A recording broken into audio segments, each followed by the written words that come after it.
Good morning student. बेटा अपना embryology जो है उसमें दो छोटे छोटे टॉपिक और हैं, ये और करवा देते हैं इसमें। जिसमें पहला जो टॉपिक है वो है अनिषेक फलन, पार्थेनोकार्पी। अनिषेक फलन, देख बेटा अनिषेक फलन क्या है कि आवृत बीजी जो पादप होते हैं, एंजियोस्पर्म के जो पादप होते हैं उनमें समानतया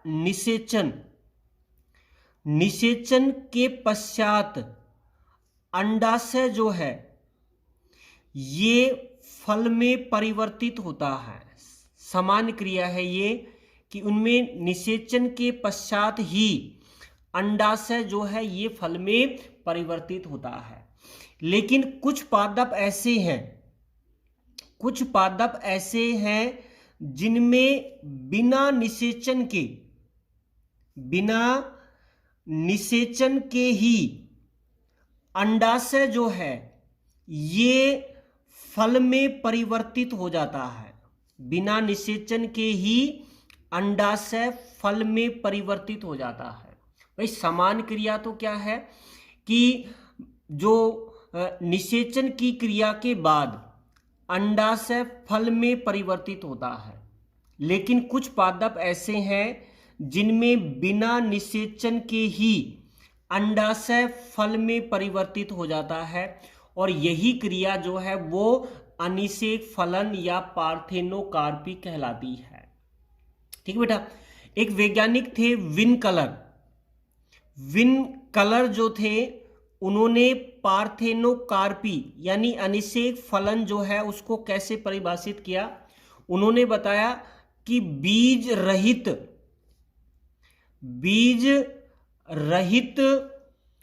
फलों की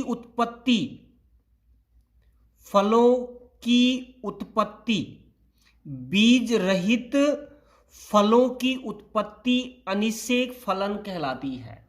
बीज रहित फलों की उत्पत्ति जो है अनिषेक फलन कहलाती है, और ये परिभाषा किसने दी है? विन कलर ने। अगर अनिषेक फलन की परिभाषा आती है तो हमें यही लिखना है कि बीज रहित फलों की उत्पत्ति जो है वो अनिषेक फलन कहलाती है। ठीक बेटा, अनिषेक फलन की क्रिया में निषेचन नहीं होता है, और निषेचन न होने के कारण इनमें बीजों का निर्माण नहीं होता है। भाई निषेचन के पश्चात बीजांड बीज में बदलता है, लेकिन निषेचन की क्रिया इसमें नहीं होती है, और निषेचन नहीं होता है तो बीज जो है उनका निर्माण नहीं होता है, और बीज न होने के कारण जो फल बनते हैं वो फल कैसे होते हैं? बीज रहित फल होते हैं। तो अनिषेक फलन की क्रिया में जो फल बनता है वो फल कैसा होता है? बीज रहित होता है। देख बेटा दो चीजें हैं, एक तो आता है अनिषेक जनन जो आपने पहले पढ़ा है, अनिषेक जनन, और एक आता है अभी जो हमें पढ़ रहे हैं वो है अनिषेक फलन। ये दोनों क्रिया अलग अलग है, सर्वथा भिन्न है एक दूसरे से।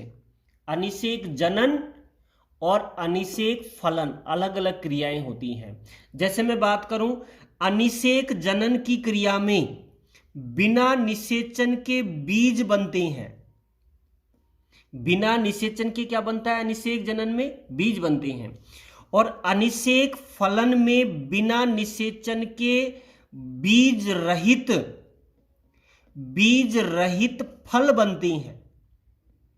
यानी कहने का मतलब अनिषेक जनन में तो बीज बन रहा है, और अनिषेक फलन में बीज नहीं बन रहा है, बीज रहित फल का निर्माण होता है। ठीक है, अतः दोनों जो क्रियाएं हैं अनिषेक जनन और अनिषेक फलन यानी पार्थेनोजेनेसिस और पार्थेनोकार्पी जो है ये सर्वथा एक दूसरे से भिन्न होती हैं। ठीक बेटा, अनिषेक फलन समानतः किन में मिलता है? केला है, संतरा है, केला संतरा है, अंगूर है, अनानास जो है इनमें समानतया अनिषेक फलन पाया जाता है। केला, संतरा, अंगूर व अनानास में। ठीक बेटा, आगे देखिए, अनिषेक फलन जो है उसके कारण क्या है, किस कारण अनिषेक फलन की क्रिया होती है। पहला है परागण, परागण की अनुपस्थिति, अगर किसी कारण परागण नहीं हो पाता है उस कारण। दूसरा निषेचन, निषेचन में विफलता, निषेचन में क्या हो जाए, विफलता उत्पन्न हो जाए, भाई परागण ना हो, परागण की अनुपस्थिति, या निषेचन में विफलता उत्पन्न हो जाए, या युग्मनज, युग्मनज बंधता, युग्मनज बंधता, ये तीन कारण हैं जिनके के कारण अनिषेक फलन उत्पन्न होता है। परागण की अनुपस्थिति, निषेचन में विफलता और युग्मनज बंधता, ये अनिषेक फलन के तीन कारण हैं। ठीक बेटा, उसके बाद देखिए नीट्स, नीट्स नामक जो वैज्ञानिक थे उन्होंने 1963 में, नीट्स ने 1963 में मूल कारकों के आधार पर, मूल कारक जो है उसके आधार पर उन्होंने जो अनिषेक फलन है उसके निम्न प्रकार बताए। भाई जो मूल कारण हैं उन मूल कारणों के आधार पर नीट्स ने अनिषेक फलन जो है उसके निम्न प्रकार बताए। कौन कौन से प्रकार है, जिसमें हम पहला प्रकार लेते हैं वो है पर्यावरणीय, पर्यावरणीय अनिषेक फलन, पर्यावरणीय अनिषेक फलन।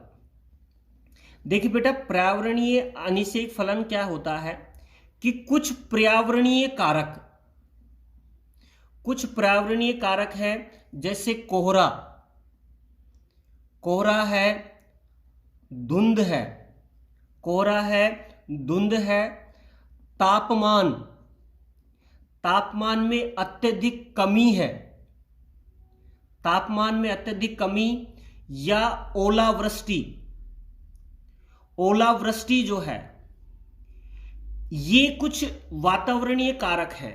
कौन कौन से, कोहरा, धुंध, तापमान में अत्यधिक कमी और ओलावृष्टि जो है, इन कारणों से पुष्प जो होता है उसकी जनन संरचनाएं जो हैं उनका सामान्य क्रियाकलाप, सामान्य क्रियाकलाप जो है वो बाधित हो जाता है। इन कुछ वातावरणीय या पर्यावरणीय जो कारक हैं, जैसे कोहरा है, धुंध है, तापमान में अत्यधिक कमी है, ओलावृष्टि है, उन कारणों से पुष्प की जो जनन संरचनाएं हैं उनके सामान्य क्रियाकलाप जो है वो बाधित हो जाता है, जिससे अनिषेक फलन की क्रिया प्रेरित होती है। इससे जो इनके पुष्प के जो सामान्य जो क्रियाकलाप हैं वो बाधित हो जाते हैं इन कारणों से, और इन कारणों के कारण जो है अनिषेक फलन की क्रिया प्रेरित होती है। अगर पर्यावरणीय कारकों से अनिषेक फलन होता है तो उसे क्या कहेंगे हम, पर्यावरणीय अनिषेक फलन कहा जाता है।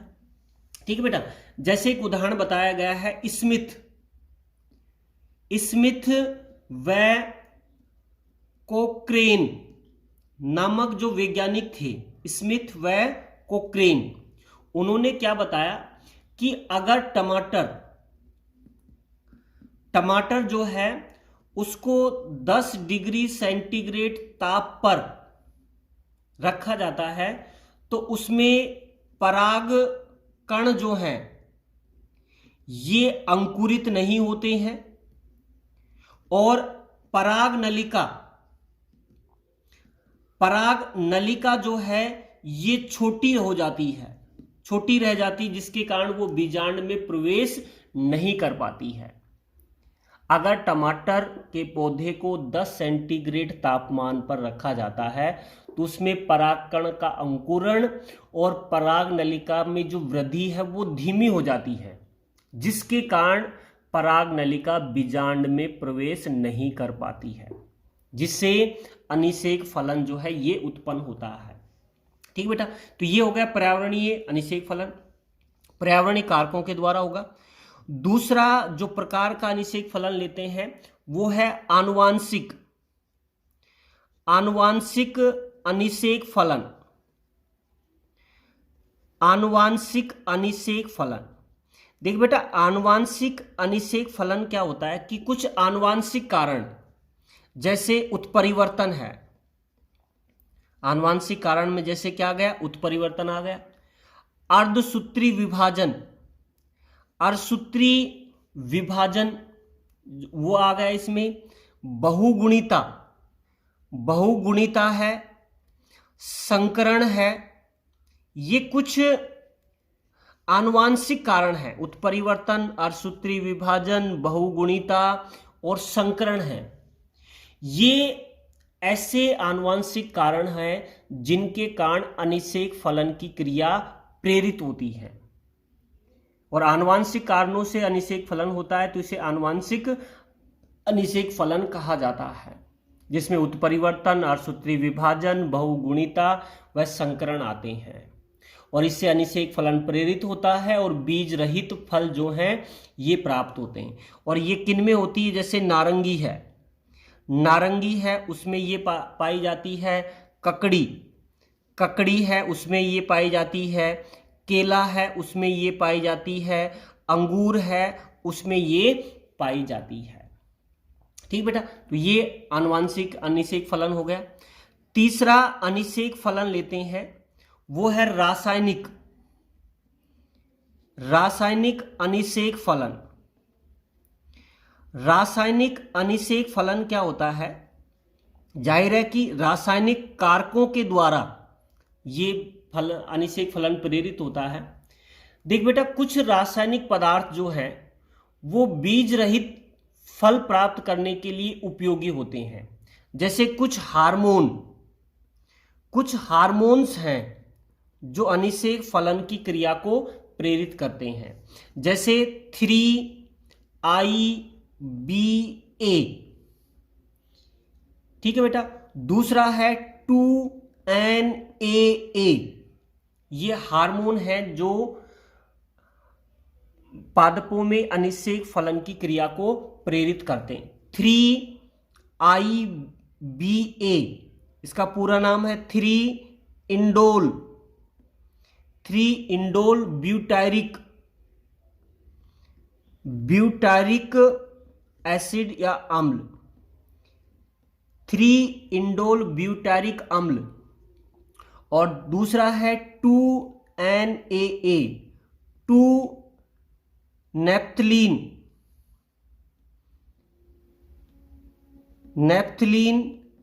एसिटिक अम्ल,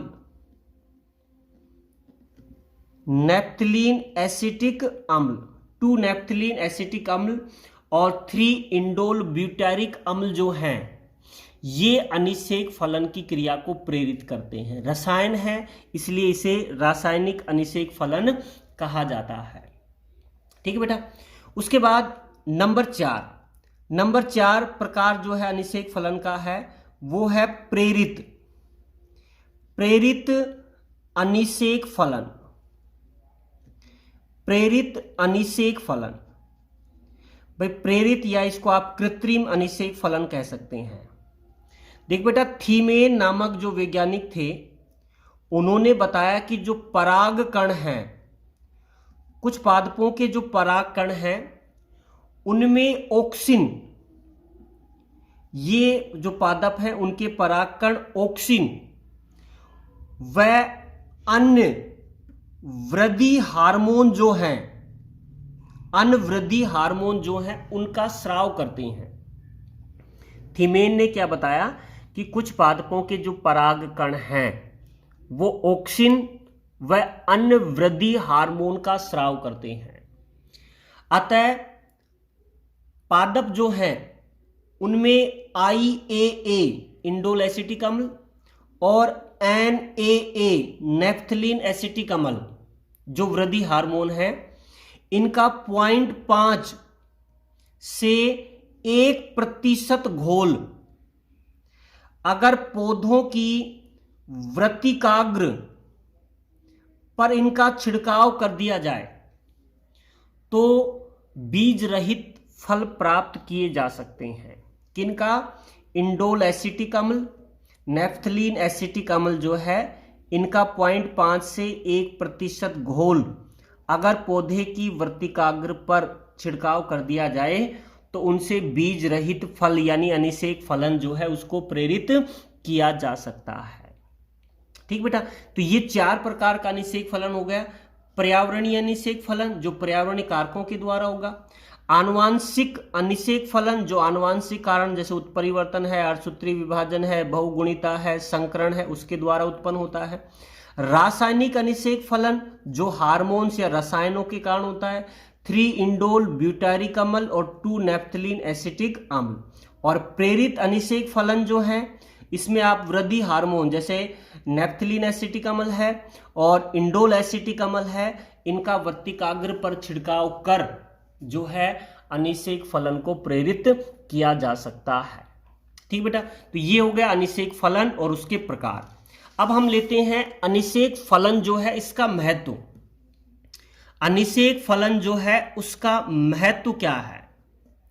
देख बेटा, अनिषेक फलन का पहला जो महत्व है वो महत्व है कि अनिषेक फलन के द्वारा विभिन्न प्रकार के जो खाद्य उपयोगी फल हैं, जैसे अंगूर है, ठीक है, चेरी है, सेब है, नाशपाती है, ये जो खाद्य उपयोगी जो फल हैं इनकी अच्छी गुणवत्ता वाले और स्वादिष्ट, अच्छी गुणवत्ता वाले और स्वादिष्ट बीज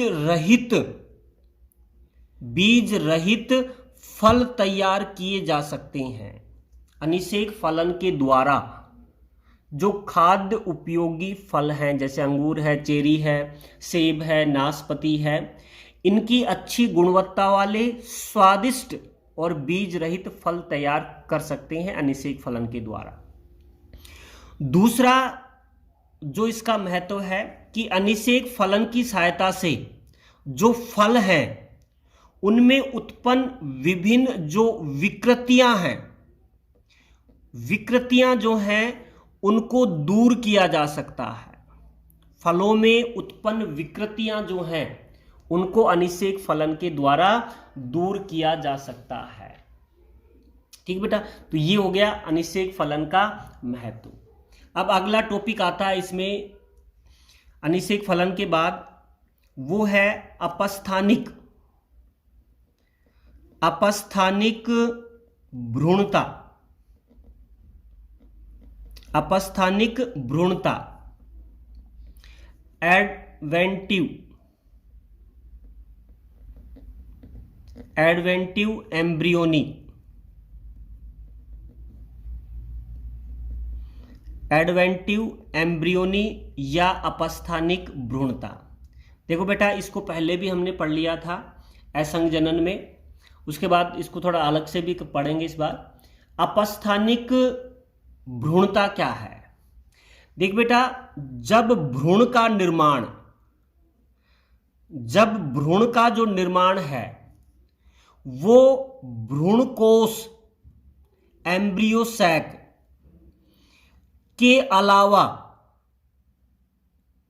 भ्रूणकोश के अलावा बीजांड की किसी अन्य कोशिका से निर्माण होता है।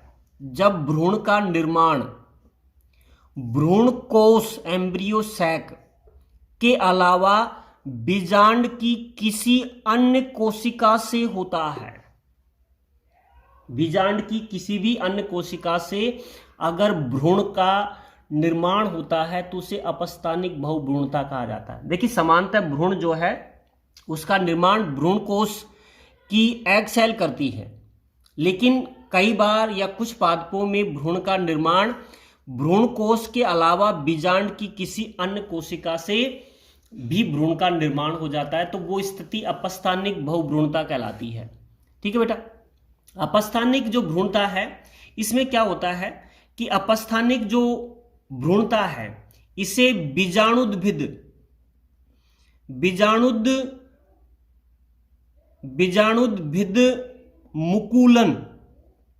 मुकुलन भी कहा जाता है। देखिए बेटा, बीजाणुद्भिद इसलिए कहा जाता है, बीजाणुद्भिद का मतलब होता है द्विगुणित, और बीजांड की कोई भी कोशिका क्या होगी, भ्रूण कोश को छोड़कर द्विगुणित होती है, तो इसे बीजाणुद्भिद मुकुलन भी कहा जाता है। अपस्थानिक भ्रूणता जो है इसमें युग्मकोद्भिद का निर्माण नहीं होता है। युग्मकोद्भिद का मतलब अगुणित पीढ़ी, और बीजांड जो है उसकी कोई भी कोशिका कर रही है तो जो द्विगुणित है तो भ्रूण भी द्विगुणित बनेगा। तो इसमें जो भ्रूण बनेगा वो भ्रूण हमेशा किसी भी अवस्था में युग्मकोद्भिद अवस्था में नहीं पहुंचेगा, और युग्मकोद्भिद नहीं बनेगा तो हमेशा 2n अवस्था में रहेगा, बीजाणुद्भिद अवस्था में रहेगा, तो युग्मकोद्भिद पीढ़ी नहीं आएगी, और युग्मकोद्भिद पीढ़ी नहीं आएगी तो ऐसे जो पौधे बनेंगे उनमें पीढ़ी एकांतरण नहीं पाया जाता है। भाई, पीढ़ी एकांतरण का मतलब अगुणित और द्विगुणित अवस्था एकांतर क्रम में आएगी, लेकिन अपस्थानिक भ्रूणता में भ्रूण का निर्माण भ्रूण कोश के अलावा बीजांड की किसी भी कोशिका के द्वारा होगा, और बीजांड की कोई भी कोशिका 2n होगी, और 2n होने के कारण उसमें युग्मकोद्भिद अवस्था आएगी नहीं, यानी 2n अवस्था ही रहेगी, 2n पीढ़ी रहेगी, और 2n पीढ़ी रहने के कारण ऐसे पौधे जो विकसित होंगे उनमें पीढ़ी एकांतरण नहीं पाया जाता है। ठीक बेटा, अब हमने ये पढ़ा था यहाँ पर कि बीजांड की किसी भी कोशिका से भ्रूण का निर्माण होगा। अब बीजांड की कौन सी कोशिका से? अब बीजांड की एक तो बीजांड काय जो है उसकी कोई कोशिका भ्रूण बनाए, या अध्यावरण की कोई कोशिका भ्रूण का निर्माण करे। अब बीजांड काय में, भाई बीजांड में दो ही चीजें, भ्रूण कोश को हटा दिया तो एक तो क्या बच गया, बीजांड काय बच गया, और एक क्या बन गया, अध्यावरण। भाई भ्रूण कोश के अलावा है तो भ्रूण कोश तो है ही नहीं शामिल, तो बीजांड में और कौन सी संरचनाएं हैं, बीजांड काय और अध्यावरण की कोई कोशिका जो है ये भ्रूण का निर्माण करेगी। इसमें क्या होता है कि बीजांड काय या अध्यावरण की कोई भी कोशिका जो है, कोई भी जो कोशिका होती है जो भ्रूण बनाएगी, उसका साइटोप्लाज्म कोशिका द्रव जो है ये धीरे धीरे सघन होता जाता है, गाढ़ा होता जाता है, सघन होता जाता है, गाढ़ा होता जाता है, और इस कोशिका का केंद्रक लगातार विभाजित होकर कोशिकाओं का एक छोटा समूह बनाता है। इसका केंद्रक जो है वो लगातार विभाजित होकर कोशिकाओं का एक छोटा समूह बनाता है, और ये छोटा समूह जो है ये धीरे धीरे करके भ्रूण कोश में प्रवेश कर जाता है। किस में प्रवेश कर जाएगा, भ्रूण कोश में।